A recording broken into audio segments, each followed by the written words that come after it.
Hey everybody, Logan here. Today, we're discussing whether or not the Nintendo Switch Pro controller is worth it. Yes, this is the standard one put out by Nintendo. This is the Pro that everybody loves. But there's been a big question lately, especially with all these other alternatives. Is it still worth it to buy this controller? I bet you're asking, hey, what's up with the sticks? Those are stick caps that I put on from Skull & Co. I do like those to extend them a little bit. That's just my thing. You're going to see, if you watch any of my other videos, you know, that's a thing of mine. This is a $70 controller. And we're talking just the regular one. If you decide to get a fancy one, you're talking about $75. And that's if you can get them when they first come out, because if you decide to get them at, Amazon or eBay, sometimes these can go up to $100 and plus. And are they really worth it, or are you just doing it for the design, or is it worth it just to get this one? There's a lot of other options out there. For all the same features, give or take, you're going to spend a lot less. So I'm going to tell you today, right now, if it's worth it to buy one of these, or to buy one of the other options that might save you quite a bit of money.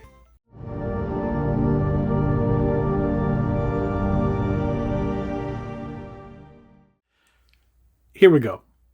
Here's a number of options that are out there. But yes, we are going to focus on the Switch Pro controller and whether or not it's worth your money. The reason I decided to pull out these other options because they're very close, very similar in a lot of ways, or a viable alternative, we could say. So let's take a look at the Switch Pro controller as it sits. Like I said, this is mine. This is the one that I've been using pretty much up until this last year, since I've gotten a lot of alternatives, and I'm going to show you the one that I use the most as my standard alternative. But I do put stick caps on almost all my controllers that I use regularly, just because I don't like the wear or basically the oils or whatnot of your skin to get on the caps, and that's just my thing. So as you can see, this one has some fairly nice usage over the years. This has gone back and forth between myself and my wife. Now she has her own. She uses a Splatoon one. That is going to be your standard $70.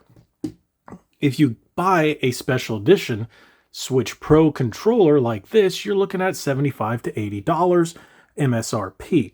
These are really hard to come by. Once in a while, when they come out, you'll get maybe a couple weeks with them on shelves, sometimes days, if you want to pick up one. There's a number of different ones out there, from two different Monster Hunter ones. You've got Smash Brothers, you got Xenoblade, you got Splatoons.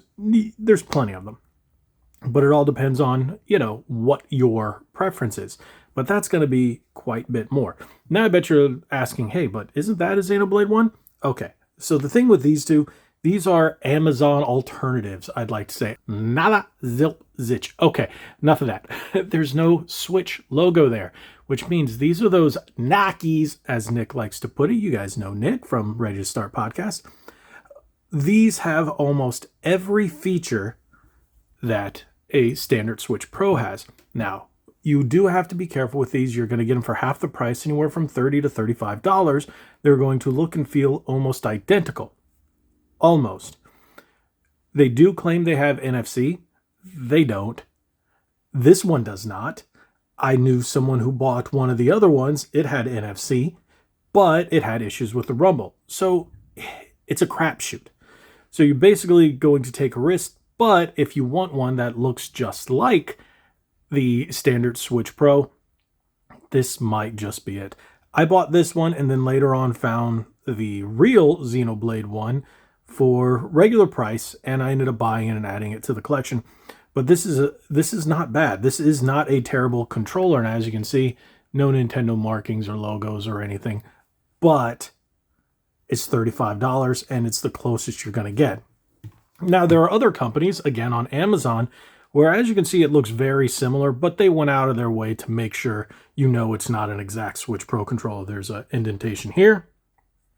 You've got the D-pad, which is split but the same, and then the markings, and then they kind of put stuff on it. There's Pokemon versions of this, and as you can see, it's kind of copyright infringement, but it isn't, because it's technically cut off in a lot of areas. As you can see the back, this is another $30 controller. Has every feature of the Pro controller. These even have the HD Rumble. The problem is there's no NFC in this one either. So that's going to be the difference. I think this one was only 30 compared to this one. When I bought it, it was 35. But now you can find these for around 30 bucks as well. So you have those as alternatives if you want a Switch Pro controller, almost identical, but not for that price. Now, before we get to these, because this is going to be a big thing, there are other companies that make alternatives, such as PowerA. The problem is there's no Rumble in either of these, no NFC. You're looking at $50, $50, but this one you get that GameCube style. This one you just get a standard one with official license branded on it. So these are AA powered, both of them, so you don't have to worry about running out of juice in the middle of gameplay and looking for a cable. A lot of people do, and some people don't like it, but you'll never have to worry about the controller dying. You can always just pop in new AA batteries, because if your battery that's installed dies, you have to take the whole thing apart. That's one thing about the Switch Pro controller. It's an embedded battery. You have to take the whole thing apart and replace controller parts. It's not fun. These are very simple in that aspect. But when you've got no Rumble, you've got no Rumble. So no NFC, no Rumble. Rough for the price. But you do have those options. Now, we're going to go to these two. This is my preferred option up until just a matter of a few days ago. 8BitDo gives multiple options in terms of functionality and style. This is the 8BitDo Ultimate, and this is the Ultimate C. Now, do you want buttons or do you not want buttons on the back? This one's going to be significantly cheaper. I prefer this because I don't care about the buttons. Now this one does have Bluetooth and 2.4 gigahertz, and it comes with a charge dock. This one's normally sits around $69. You can get it as low as $59 depending on when, but depending on which one you get, this is PC and Switch compatible. And as you can see, I do have caps on those as well. But my personal choice out of these is this one. This sits around, right now it's on sale. You can get for, if I'm not mistaken, $32 on Amazon as of recording. Might be lower, it might be higher. I've seen it as low as $26 at times. This is a steal of a controller. This is fantastic. This one also has something that none of these other ones have, and that's Hall Effect sticks. So you don't have to worry about stick drift. This is a previous model before the Hall Effect was put into these controllers. So that's why if you're going to be buying a new one, you're going to get Hall Effect in the new models. Make sure you look for that when you are buying it, for the little Hall Effect symbol. This one, I think, is by far one of the best controllers I've used up to this point. It has a better, larger D-pad, has that Super Nintendo style. Hall Effect sticks, I prefer the buttons on here. They're much softer, much smoother. I like the shoulder buttons and the way they click, and just the feel of the controller. No obtrusive back buttons. Some people like it, some people don't. But for the price, like I said, you can get it as low as $26. It's been on sale. But the average price is $35. As of recording, it's on sale for $32. So keep an eye on this one. I think this is going to be the best. Now, this one is also on sale for $32, but it's $32.39. It's normally $35. You can get it as low as $29. I've seen it since it's come out, but I think this is a steal. This is the best. This is my favorite controller among the bunch, and this company has really knocked it out of the park lately with their Xbox and Switch offerings. You can also get stuff for mobile and PC, but this is my favorite. That is the GameSir Nova. I love the design. They have two new designs. This one, which resembles the Game Boy, and they also have one which I call the Miami or the Beach design. Hyperkin has used it before. It is that teal and pink, but I like this one because of the setup. Hall Effect sticks. You got the beautiful face buttons. It lights up right around here. Let's see what button wakes it up. There you go. It also wakes up your Switch. Not all of these do. The 8BitDo ones and the Nintendo ones do. The PowerA tends not to, depending on which one you pick up. And these are finicky, depending on which one you buy. So I've seen both of them. These both wake up the Switch. Now I've seen people buy them and have said they do not wake up the Switch. So you got to be careful on that. Now, this one does have one thing. Besides this case, it comes with this case for $30. It has flappy paddles on the back. I'm not a big fan of flappy paddles, but the way they've designed these, I think are fantastic. And this controller is a little thicker than most other Switch Pro controllers. I don't know if you guys can see that, but it's slightly bit thicker if you look at the design, and I like the heft. I think this is my favorite controller with Hall effect goodness. One thing is Type-C on most of these. I think Type-C is on everyone except for these because they don't require a chargeable battery.